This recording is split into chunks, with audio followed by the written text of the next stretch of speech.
बात 2024 की फरवरी की ठंडी शाम की थी।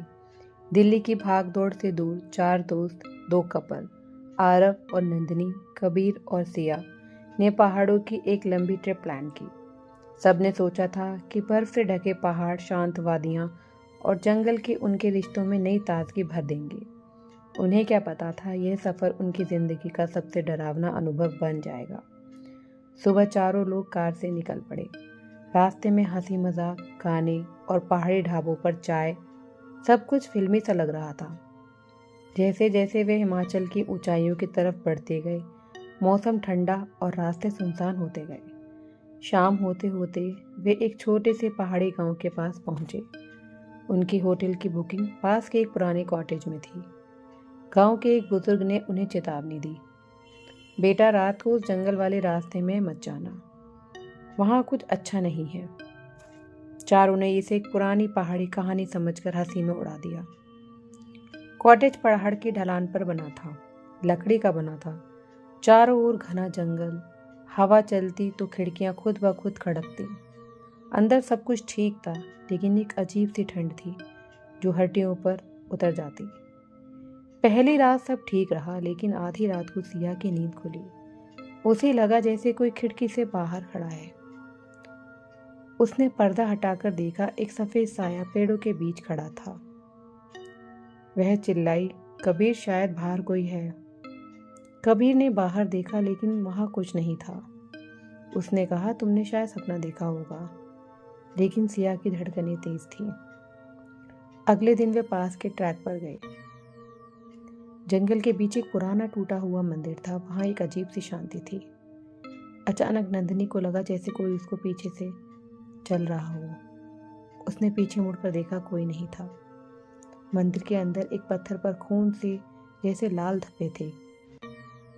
पास ही एक फटा हुआ काला धागा पड़ा था। आरव ने मजाक में कहा, लगता है यहाँ पे कोई तांत्रिक फिल्म की शूटिंग हुई है।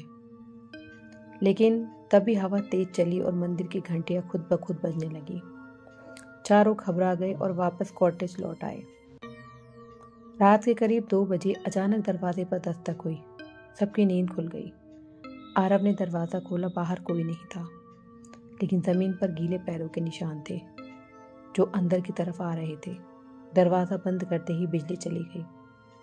मोमबत्ती की रोशनी में उन्होंने देखा, दीवार पर परछाई किसी के 5वें व्यक्ति की बनी है। यहाँ पर हम 4 लोग हैं, तो 5वां कौन है? यह बात नंदिनी ने जोर से बोली। अचानक सिया चीखी। उसके कमरे का आईना खुद ब खुद टूट गया। शीशे के टुकड़ों पर एक औरत का चेहरा दिख रहा था। आंखें सफ़ेद, बाल बिखरे और होठों पर खून। सुबह होते ही वे गांव गए और बुजुर्ग से सब पता बताया। वह गंभीर हो गया। इस जंगल में सालों पहले एक नवविवाहित जोड़ा आया था। लड़का गायब हो गया और लड़की ने उसी मंदिर में आत्महत्या कर ली। कहते हैं उसकी आत्मा अब भी अपने पति को ढूंढती है। जो भी कपल वहां जाता है, उनमें से एक को वह अपने साथ ले जाती है। चारों के पैरों तले जमीन खिसक गई। उस रात उन्होंने तय किया कि सुबह होते ही लौट जाएंगे, लेकिन किस्मत को कुछ और ही मंजूर था। आधी रात को अचानक नंदिनी गायब हो गई। दरवाज़ा खुला था। बाहर बर्फ में एक पैरों के निशान जंगल की तरफ जा रहे थे। आरव पागलों की तरह चिल्लाया और उन निशानों के पीछे दौड़ने लगा। जंगल के बीच टूटा हुआ मंदिर था। अंदर नंदिनी खड़ी थी, सफ़ेद कपड़ों में। उसकी आंखें खाली थी। आरव जोर से चिल्लाया, नंदिनी, लेकिन उसकी आवाज़ बदल गई थी। तुम मुझे छोड़कर क्यों चले गए थे? आरव सिहर उठा। यह नंदिनी नहीं थी। अचानक मंदिर की घंटियां जोर से बजने लगी। हवा तूफान बन गई। साया उनके चारों ओर घूमने लगा। कबीर ने देखा कि मंदिर में एक पुराना तांत्रिक किताब पड़ी है। उसने जल्दी जल्दी मंत्र पढ़ना शुरू किया। सिया ने पास पड़ा वही काला धागा उठाकर नंदिनी के हाथ में बांधा। नंदिनी जोर जोर से चिल्लाने लगी। उसकी आवाज़ में 2 आवाज़ें मिल गई, यह मेरा है, यह मेरा है। अचानक एक तेज चीख साथ हवा शांत हो गई। नंदिनी बेहोश होकर गिर पड़ी। सुबह वे गांव छोड़कर लौट आए। सब ठीक चल रहा था, लेकिन कहानी यही खत्म नहीं हुई। कुछ हफ्तों बाद सिया को हर रात वही सफ़ेद साया दिखने लगा। उसकी तस्वीरों में एक धुंधली आकृति दिखाई देती थी। एक दिन सिया गायब हो गई। उसके कमरे में बस एक टूटा हुआ आईना और फर्श पर गीले पैरों के निशान थे जो खिड़की से बाहर जा रहे थे।